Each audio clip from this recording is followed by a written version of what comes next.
अस्सलाम वालेकुम, this is Umaina Basit from ocean of knowledge. तो आज हम कर रहे हैं मैथ 10 का यूनिट नंबर 9 का थ्योरम नंबर 2।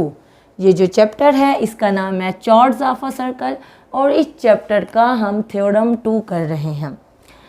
तो सबसे पहले थ्योरम की स्टेटमेंट पढ़ते हैं। अ स्ट्रेट लाइन, एक straight line drawn from the centre of a circle. हम जैसे जैसे स्टेटमेंट पढ़ेंगे वैसे वैसे हम डायग्राम बना लेंगे। देखें, आपको पता है जो थ्योरम होता है उसमें एक हेडिंग जो होती है वो गिवन की होती है, फिर टू प्रूव की होती है, फिर कंस्ट्रक्शन की होती है, उसके बाद चौथी जो हेडिंग आती है वो प्रूफ की होती है, जिसमें स्टेटमेंट और रीजंस अलग अलग कॉलम्स होते हैं। ठीक है, और उसके अलावा एक डायग्राम आपको बनानी होती है जो एक्यूरेट बिल्कुल बनानी होती है। डायग्राम या स्टेटमेंट्स को रट्टा लगाने की ज़रूरत नहीं है। हम जैसे जैसे थ्योरम की स्टेटमेंट पढ़ेंगे वैसे वैसे हम डायग्राम भी बनाएंगे और वैसे वैसे हम गिवन, टू प्रूव, कंस्ट्रक्शन और इनमें भी सारी वैल्यूज़ और सारी स्टेटमेंट्स लिखेंगे। तो वो कह रहे हैं straight line drawn from the centre of a circle. सबसे पहले हमें ये पता चला एक सर्कल है, हमने एक सर्कल बना लिया। सर्कल के सेंटर से, सर्कल का यहाँ हो गया सेंटर, ठीक है ना। अक्सर हम जो सर्कल होता है उसके सेंटर होता है उसको ओ का नाम देते हैं। सर्कल का सेंटर से एक स्ट्रेट लाइन ड्रा करनी है जो किसको बाइसेक्ट करेगी, टू बाइसेक्ट अ चॉर्ड। कॉर्ड क्या होता है, देखें, एक सर्कल होता है, हमें पता है कि यहाँ सेंटर है। जब यहाँ से लेके एक लाइन ड्रा करते हैं जो सेंटर से गुजर के जाती है, इसको हम कहते हैं डायमीटर। ठीक है, जो सेंटर से गुजर के जाती है, एक सर्कल के एक एंड से लेके सर्कल के दूसरे किनारे तक अगर सेंटर से गुजर के एक लाइन, स्ट्रेट लाइन जा रही हो तो उसको हम डायमीटर कहते हैं।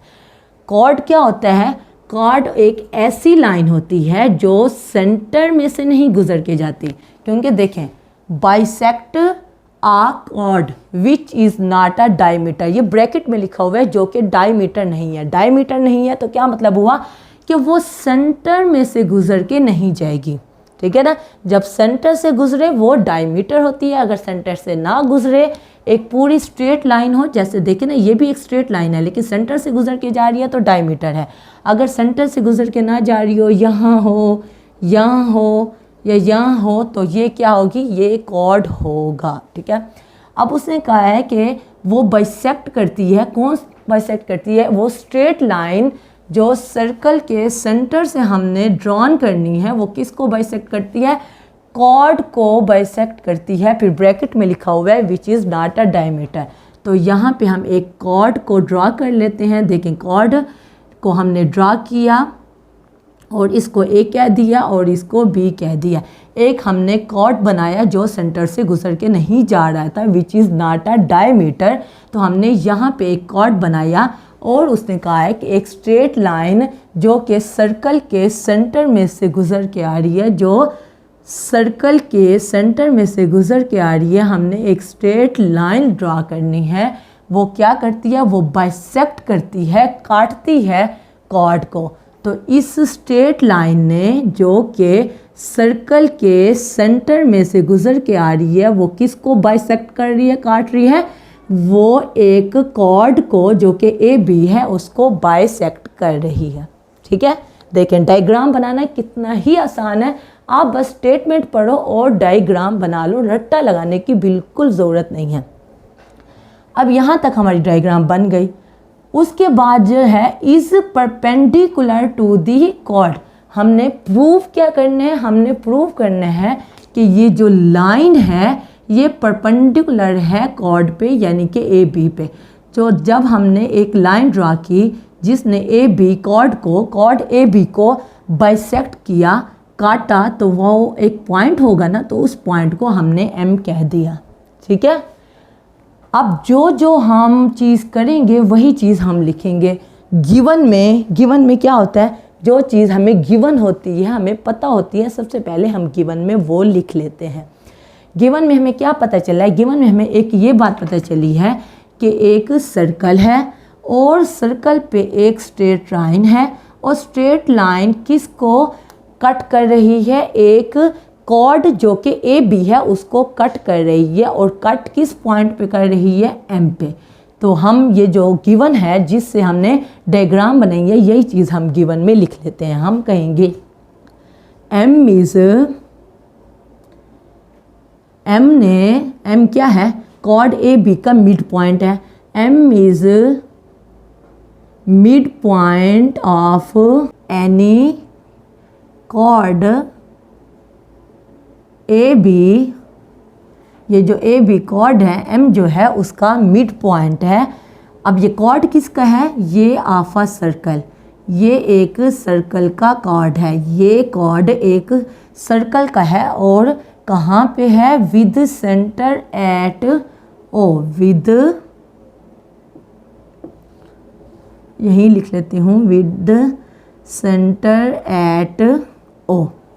देखें ये जो एम है ये कहाँ पे है, ये मिड पॉइंट है कॉर्ड ए बी का। और एम कहाँ से आया है, एम सेंटर जो था ए, इसके साथ हमने ये लाइन ड्रा की, तो फिर हमने यहाँ पे मिड कहा, यहाँ पे एम कहा, तो इसलिए हमने लिखा M is mid point of any chord A B of a circle. Circle का जो कॉर्ड था ए बी उसका एम मिड पॉइंट है। और कैसे एम मिड पॉइंट बना है, जब हमने ओ जो सेंटर था उससे एक स्ट्रेट लाइन ड्रा की, तो तब हमने ये पॉइंट लिया, तो हमने लिखा विद सेंटर एट ओ। ठीक है, उसके बाद जो चीज़ ब्रैकेट में है विच इज़ नॉट अ डायमीटर, हम ये भी लिख लेते हैं, ये भी गिवन में लिख लेते हैं, वेयर कॉर्ड ए बी, ये जो कॉर्ड ए बी है, is not a diameter, is not a diameter. आपको पता है गिवन में हमने वो तमाम चीज़ें लिखनी होती हैं जो हमें गिवन होते हैं, जो हमें पता होती हैं। देखें यहाँ तक जो थ्योरम की स्टेटमेंट है, स्ट्रेट लाइन से लेके विच इज़ नॉट अ डायमीटर तक, ये हमारे पास गिवन है। और इससे लेके कॉर्ड तक हमारा टू प्रूव है, हमने इसको प्रूव करना है। ठीक है ना, तो देखें ये सब कुछ हमने गिवन में लिख दिया। अब टू प्रूव में क्या होगा, मैंने कहा है कि थ्योरम की जो स्टेटमेंट है यहाँ तक गिवन है, और फिर यहाँ से लेके यहाँ तक हमने क्या करना है, वो टू प्रूव में लिखना है।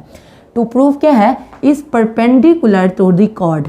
परपेंडिकुलर क्या है, यानी कि वो कह रहे हैं ये जो स्ट्रेट लाइन है ओ एम, स्ट्रेट लाइन जो है ओ एम पे, ओ एम वो क्या है, वो परपेंडिकुलर है चॉर्ड पे, यानी कि ए बी पे। तो यही बात हम लिख लेंगे, हम कहेंगे ओ एम इज़, या ओ एम ऐसे लिख लो, आपको पता है ये परपेंडिकुलर की अलामत है। ओ एम इज़ परपेंडिकुलर किस पे, कॉर्ड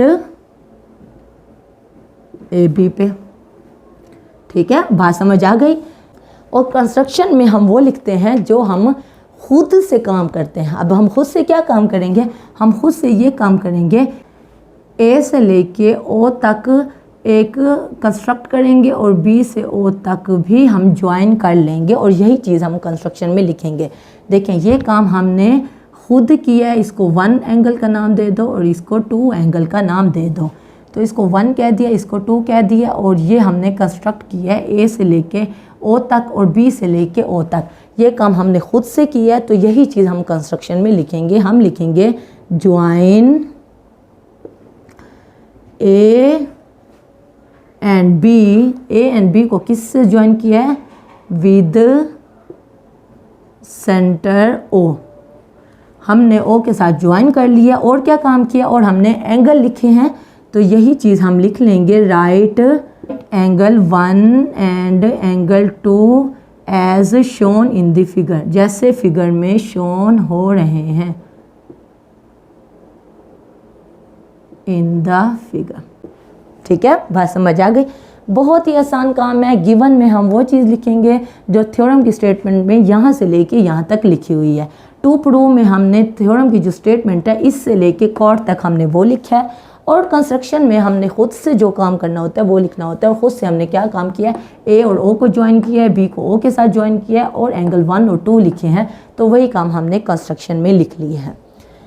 अब जो अगली हेडिंग है वो है प्रूफ। उसमें 2 कॉलम्स आ जाते हैं, एक स्टेटमेंट की और एक रीजंस की। हम यहाँ पे कोई स्टेटमेंट लिखेंगे और यहाँ रीज़न देंगे कि ये हमने काम क्यों किया है, कैसे किया है। अब हम क्या करेंगे, हम एक ट्राइंगल लेंगे, एक ये वाली OAM और दूसरी ट्राइंगल OBM। ये दो ट्राइंगल्स को लेंगे और उनका हम रिलेशन बताएंगे कि आपस में उनकी साइड्स कैसे हैं या एंगल्स कैसे हैं। तो हम लिख लेते हैं इन ये ट्राइंगल को शो करती है in triangle OAM, in triangle OAM का हमने रिलेशन बताना है किससे, OBM ट्राइंगल से, ट्राइंगल OBM, ठीक है। अब यहाँ पे सबसे पहले हम क्या लिखेंगे, हम सबसे पहले ये वाली साइड लेते हैं, यानी कि जो हाइपोटेन्यूज होता है, ठीक है ना, OA, हम कहेंगे मेजर OA। देखें यहाँ मैं आपको दिखा देती हूँ ट्रायंगल्स बना के, ताकि आपको समझने में थोड़ी आसानी हो। अगर एक ये ट्रायंगल अलग से बना लें, ये देखें, ये O, ये M और ये A, यहाँ पे 1 हमने एंगल का नाम दिया हुआ है, और यहाँ पे एक दूसरी ट्रायंगल है जो कि है B, M और O, और यहाँ पे हमने 2 एंगल का नाम दिया हुआ है, ठीक है। अब ये दो ट्रायंगल्स हैं और इन्हीं दो ट्रायंगल्स का हम रिलेशन बता रहे हैं। हम कह रहे हैं कि जो OA है वो किसके बराबर है, वो OB के बराबर है, मेजर OB के बराबर है। हम इसकी रीज़न क्या देंगे, देखें, O से लेके A तक, O से लेके B तक हमने कहा फासला बराबर है, और इसकी रीज़न हम ये दी कि ये दोनों सेम सर्कल के क्या है, रेडियस हैं। देखें रेडियस क्या होते हैं, सेंटर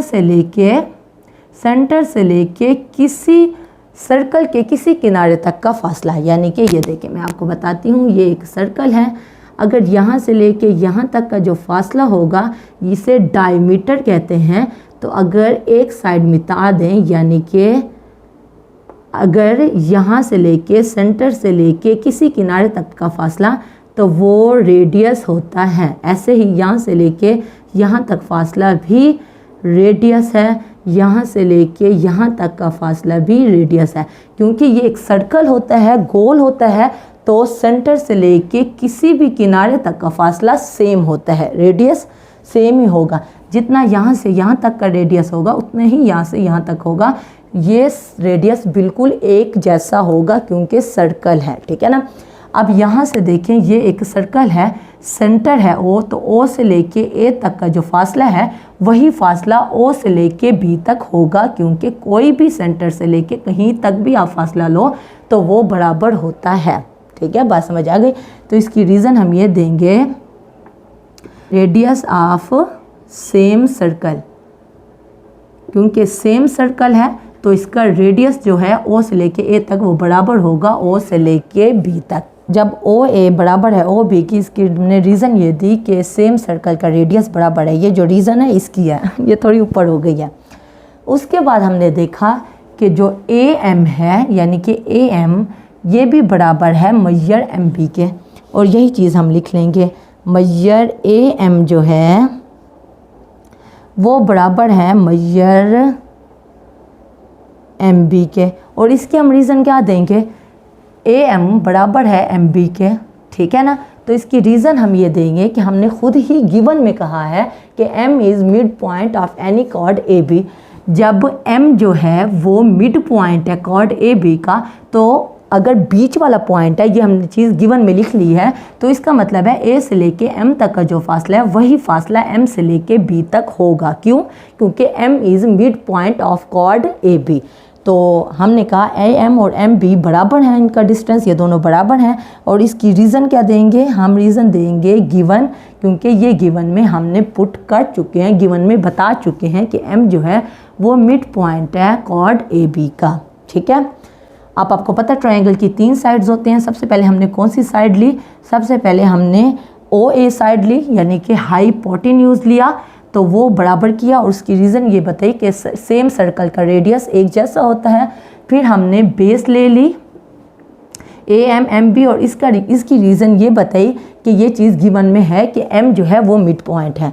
अब तीसरी क्या चीज़ होती है, तीसरी चीज़ होती है परपेंडिकुलर। ये देखेंगे परपेंडिकुलर, तो हम यहाँ लिख लेंगे मेजर OM बराबर है मैयर OM के, क्योंकि जो परपेंडिकुलर है वो तो सेम है।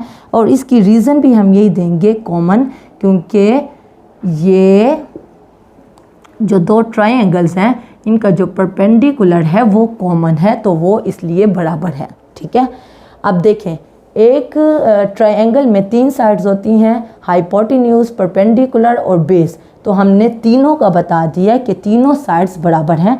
तो ये चीज़ हम लिखेंगे कि इसका मतलब है कि ये जो ट्रायंगल्स हैं, इसलिए ये जो ट्रायंगल्स हैं क्या है, OAM वो बराबर हैं, कन्ग्रेंट हैं किसके,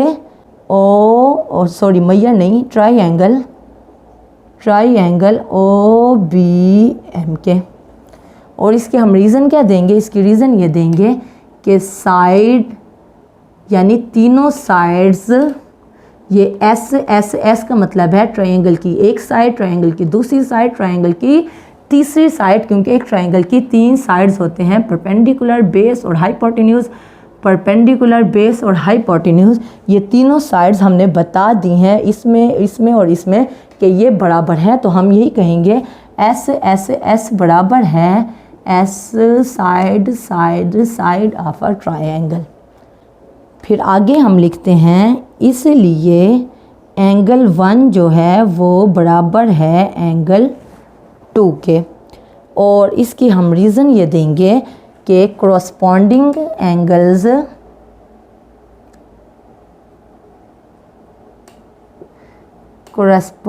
एंगल्स ऑफ कन्ग्रेंट ट्रायंगल। आपको पता है यहाँ पे हमें पता चल गया है कि ये दोनों ट्रायंगल्स क्या हैं, कन्ग्रेंट हैं, बिल्कुल आमने सामने हैं।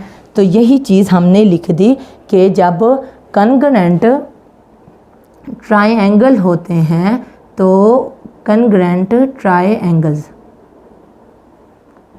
मैयर एंगल 1, मैयर एंगल 2, और इसको हम 1 का नाम दे देंगे कि मैयर एंगल 1 और मैयर एंगल 2 बराबर हैं। क्यों? क्योंकि कन्ग्रेंट ट्रायंगल जो हैं उनके कोरस्पॉन्डिंग एंगल्स भी बराबर होते हैं। उसके बाद हम लिखेंगे कि मैयर एंगल 1 को अगर आप ऐड करो मैयर एंगल 2 में तो वो किसके बराबर आएगा। देखें, मैयर एंगल 1 और 2 को अगर आप ऐड करो तो AMB, तो मैयर एंगल AMB, देखें A ये M और ये B, तो इन दोनों को ऐड करेंगे तो देखें ये क्या एंगल बनेगा, 90 + 90 यानी कि A, देखें यहाँ से लेके यहाँ तक जो फासला होता है तो वो क्या होता है, यहाँ पे 90 होता है, यहाँ पे 90 होता है, तो ये पूरा 180 डिग्री के बराबर होता है। तो मैयर एंगल AMB का जो एंगल बनेगा वो क्या बनेगा, वो 180 डिग्री बनेगा। और इसको हम 2 का नाम दे देते हैं। और इसकी हम रीज़न देंगे एडजेसेंट सप्लीमेंट्री एंगल्स। इसकी हम रीज़न देंगे एडजेसेंट सप्लीमेंट्री एंगल्स के यहाँ से लेके यहाँ तक जो एंगल बनता है वो 180 डिग्री ही बनता है। और ये हमने कह दिया। अब देखिए 1 और 2 से हमें क्या पता चला, 1 इसको हमने नाम दिया था और इसको हमने 2 नाम दिया था जब हमने कहा कि मैयर एंगल 1 और मैयर एंगल 2 बराबर हैं। और फिर यहाँ से हमें पता चला कि इन दोनों को अगर ऐड करो यानी कि मैयर एंगल AMB तो वो 180 डिग्री के बराबर है। अगर ये 180 डिग्री है, 2 एंगल्स हैं और 2 एंगल्स को हमने ऐड किया है और दोनों एंगल्स बराबर हैं, और दोनों एंगल्स को हमने ऐड किया है तो वो क्या बना है, वो 180 डिग्री बना है। तो इससे हमें ये पता चला, यहाँ हम लिख देते हैं इट मीन्स देयरफॉर, ये 3 जो नुक्ते होते हैं इसका मतलब होता है देयरफॉर, इसलिए मैयर एंगल 1 बराबर है मैयर एंगल 2 और ये बराबर किसके हैं, ये बराबर है 90 डिग्री के। ये हमें कहाँ से पता चला है, ये हमें पता चला है फ्रॉम 1 एंड 2। हमें 1 और 2 से पता चला। देखिए ये 1 है, 1 में हमने कहा था कि एंगल 1 और एंगल 2 बराबर हैं। फिर सेकंड में हमने कहा था कि इन दोनों को अगर ऐड करो तो 180 डिग्री बनता है। कैसे बनता है? क्योंकि AMB का जो एंगल बनता है वो 180 डिग्री बनता है। तो जब हमने इसको 1 इसको 2 नाम दे दिया तो हमने कहा बाय फ्रॉम 1 and 2। रीज़न ये दी कि 1 और 2 से हमें पता चला कि एंगल 1 और एंगल 2 90 के बराबर है। क्यों? क्योंकि दो एंगल्स हैं और दोनों एंगल्स बराबर हैं और दोनों एंगल्स को जब ऐड करते हैं तो 180 बनता है। तो दोनों एंगल जब बराबर हैं और 180 बना रहे हैं तो अगर अलग अलग करेंगे दोनों एंगल को और बराबर करेंगे तो वो किसके बराबर आएगा? वो 90 डिग्री के बराबर आएगा। और यही बात मैंने लिख ली है, मेजर एंगल 1 और मेजर एंगल 2 90 डिग्री के बराबर है। फ्रॉम 1 and 2 से हमें पता चला। उसके बाद 90 का एंगल बना रहे हैं और 90 का एंगल कौन बनाता है? 90 का एंगल जो परपेंडिकुलर होता है वही 90 का एंगल बनाता है। और यही चीज़ हमने प्रूव करनी थी। तो ये जब हमें पता चला कि एंगल 1 और एंगल 2 90 का एंगल बना रहे हैं, इससे हमें पता चला कि OM